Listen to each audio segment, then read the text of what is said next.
Many of the people who are attempting to jump on him and cover him are people who are shorter and smaller than President Trump, which is a disaster area. So because Trump is like, what, 6'2"?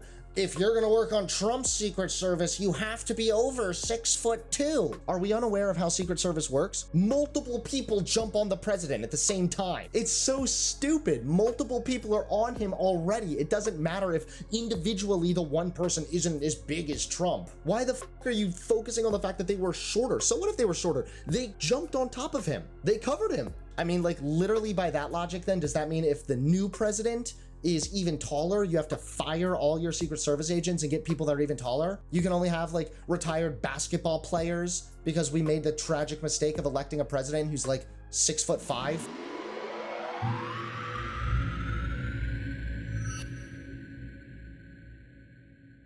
Matthew Crooks is in the news once again. They have finally hacked into his phone.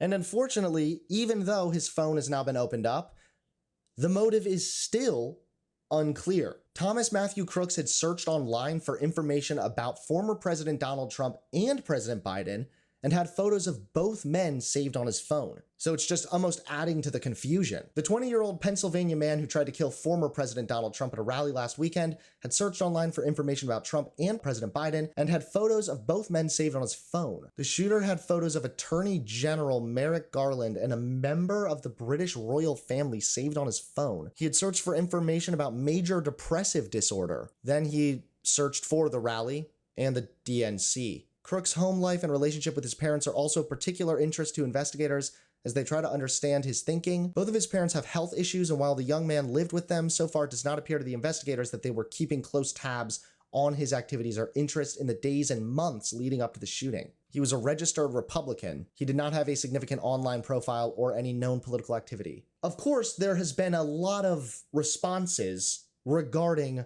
this incident. Some of them much more tame than others. For one, I was actually really pleased to see that Biden tweeted out something quite unifying. When it comes to the more crazy responses, of course, it's coming from the conservatives. Now, I had a theory. Originally, I was thinking that since the person had attempted to assassinate Trump, that it was going to be found out that he was a registered Democrat and that the Republicans would all start blaming Democrats. My theory was that the Republicans would kind of twist it into, well, actually, then it's fine to have guns, but Democrats shouldn't have guns, haha. That's kind of what I was expecting. That's not what happened, because he was a registered Republican. So they had to blame somebody, and if they can't blame the soy left, then they're going to pick their next best target, the femoids. Now, you might be wondering why exactly people are blaming women or a woman for this. It's all because the head of Secret Service is currently a woman. The Secret Service is defending its female agents following attacks from conservative pundits and lawmakers who have suggested without evidence that the agents are underqualified and were only hired because of diversity, equity, and inclusion. This is something you're going to hear a lot of. Oh, it's just DEI. It's just DEI. Much of the criticism has focused on Cheadle's gender, with some calling her a DEI hire. Social media users have also taken note that female agents were part of the team that rushed Trump off stage after he was shot. So first and foremost, was this a DEI hire? No, actually. Just Google the name Republicans. You don't have to be that brain dead. Look, she had previously held multiple roles in the United States Secret Service for over 25 years. She put 25 years of her life into this agency, and that paid off in her being promoted to the head of Secret Service. Believe me, the oversight on the Secret Service in regards to the Trump assassination attempt was bad. They should have had somebody up on the roof or somebody around the roof. I know they said they didn't put somebody on the roof because of safety concerns and whatnot. Okay, that was obviously a lapse of judgment, to say the least. However, it's just misogynistic to try and claim that because there was an oversight with one woman, that somehow means women are incompetent in this thing. Or that somehow means she's incompetent or she had the oversight because she's a woman. Do we all want to go down memory lane and talk about other really bad Secret Service oversights that have led to presidents being killed? What about JFK? You know, the head of Secret Service then was a man. But we don't start blaming men for oversights. We don't start pointing to their gender. This only happens when it's women or minorities. So let's go ahead and check out what the idiotic Ben Shapiro has to say about DEI in the Secret Service. This was only exacerbated by footage of some of the agents afterwards. So as you could even see in the original footage of the attempted assassination of President Trump, many of the people who are attempting to jump on him and cover him are people who are shorter and smaller than President Trump, which is a disaster area. I travel with private security. I am not President Trump. I get some threats. I am not President Trump. My security, they are bigger and stronger than I am. That's why they're security. If you can't shield President Trump with your body, what are you even doing in this job? What? So because Trump is like, what, 6'2"? If you're going to work on Trump's Secret Service, you have to be over 6'2". Sorry, Ben Shapiro, you're definitely out. Are we unaware of how Secret Service works? We all saw the video when the assassination attempt went down. Multiple people jump on the president at the same time. It's not one fucking person meant to just stand there. A whole ton of people jump on him. It's so stupid. Multiple people are on him already. It doesn't matter if individually the one person isn't as big as Trump. Why the fuck are you focusing on the fact that they were shorter? So what if they were shorter? They jumped on top of him. They covered him. I mean, like, literally by that logic then, does that mean if the new president is even taller, you have to fire all your Secret Service agents and get people that are even taller? You can only have like retired basketball players because we made the tragic mistake of electing a president who's like 6'5". If you can't shield President Trump with your body, what are you even doing in this job? Again, when they ran and jumped on him as bullets are flying, that is the definition of shielding somebody. Particular video has gone viral, as well it should. It is video of President Trump climbing into his travel vehicle here. And as you'll see, there are two Secret Service agents standing by the car. Both of them are female. Both of them do not look like they are in particularly good shape. One of them is fumbling around to reholster her weapon, as though she doesn't know how to reholster a weapon. Notice again how this is incredibly unfair, the type of coverage this is, right? These two female agents aren't even able to holster their weapon. Why does this have to be about them being women? How many oversights have there been of male cops when they just bust down the door and just fucking start blasting? Like, do we want to talk about Breonna Taylor? There have been so many lapses of judgment by men where they have not acted appropriately, and nobody turns around and says, see, this is the problem of having men police officers. But now just because there's one brief clip where it looked like somebody was having a hard time unholstering their weapon, you're gonna say that reflects poorly on women now?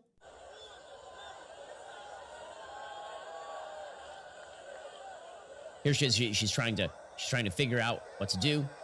She reaches in. She's trying to. Are you kidding me right now? Are you fucking kidding me right now? Again, how many cameras do we have on men Secret Service agents watching for every single second when, oh, look, the Secret Service agent guy got his hand stuck in his zipper because his fly was down when he was trying to unholster his gun. This looked like a massive chaotic scene in which he was like reaching for a gun and then it got caught a little bit. She was like that, pulled it out and went back to it. It actually makes me really pissed off that stupid fucking cunts like Ben Shapiro would actually get up here and show this footage as if it's like women. As if men have never had a hard time unholstering their weapon in the middle of a super chaotic scene. They're literally looking around for danger. They didn't need to have their gun out yet. This, of course, is raising some fairly serious questions about what in the hell is Secret Service staffing? How in the hell are they staffing this thing? I just don't know. I guess, you know what it is actually, is I was not born in an era in which lead paint was common enough to really ever match the Republican mindset. Well, perhaps one of the explanations for how you end up with Secret Service agents who don't know how to reholster a weapon is the fact that they have been actively attempting to DEI the entire Secret Service. And it turns out. So, wow, lots of interesting stuff there. First and foremost, the assumption that this person didn't know how to unholster their gun. Yes, they did. It got caught in their jacket for a second. Ben, have you ever reached for your keys and accidentally got them caught in your pocket or anything, buddy? Really? Or does that just never happen to the penis havers? Second of all, this has nothing to do with DEI. First and foremost, DEI does not lower standards. That's something that a lot of people are going to be shocked by, but I don't care because it's true. In fact, it's really ironic, and I know this is not a direct response to what Ben said here. We will get to that in a minute, don't worry. But it's ironic that Ben is up here making claims, false claims, unfounded claims, that this has something to do with DEI, when actually just earlier this year, the Duke School of Medicine had to also speak out, correcting Ben Shapiro, clarifying that they did not lower admission standards to allow for DEI goals. So let's just make sure we have a decent establishment here of Ben Shapiro's history. Furthermore, if DEI really resulted in lowering of standards, then how come, according to Harvard Business Review, inclusive organizations are 73% more likely to reap innovation revenue, 70% more likely to capture new markets? Similarly, companies that are racially diverse are 36% more likely to deliver financial returns, 30% more likely to outperform other companies on profitability. So if it's lowering standards, how come companies that have more diversity, equity, and inclusion are doing better? Wouldn't you see those companies start to falter and flounder around because they're lowering their standards? A bunch of unqualified people are in here now. Companies that are actively working on DEI are 19% more effective at creating an engaging employee experience. Organizations that are not focused on DEI are experiencing 1.6 times more voluntary turnover. Gee, capitalist Ben Shapiro is for some reason advocating for stuff that would literally result in more voluntary turnover, more people quitting their jobs, not working. Companies with gender, ethnic diversity, and executive teams are 39% more likely to outperform their peers on profitability. DEI doesn't lower standards, and if it did, you would not see the benefits when diversity is introduced. You just wouldn't see that. It's really, really simple. Even more so, the bulk of this study's findings reaffirmed earlier assertions about women officers. The findings suggest that female officers generally use less force in police-citizen encounters than do their male counterparts, and that hiring more women as police officers may help to reduce excessive force in some police departments. That when you lower standards, they've been actively attempting to DEI the entire Secret Service. And it turns out when you lower standards in order to achieve particular quotas, the quality goes down. There's a damn shock. This is Secret Service head Kimberly Cheadle explaining to CBS News not all that long ago that her goal was a 30% Secret Service agency. Your goal should be protecting people like President Trump. You don't have that many. This is what happens when you're a fucking poop brain, okay? When you think that all that matters is just protection. How do you better protect people? It's by innovation. It's by innovating your ability to protect. Technology is advancing quickly. Our ability to innovate accordingly is crucial. More diversity leads to more innovation. This is a well-established fact. You cannot deny it. Again, you have not provided any evidence that DEI lowers standards, nor have I been able to find any evidence that DEI lowers standards. It's not meant to lower standards. So that was Ben Shapiro just making up bullshit. Thank you, Ben Shapiro, for melting my brain cells, you stupid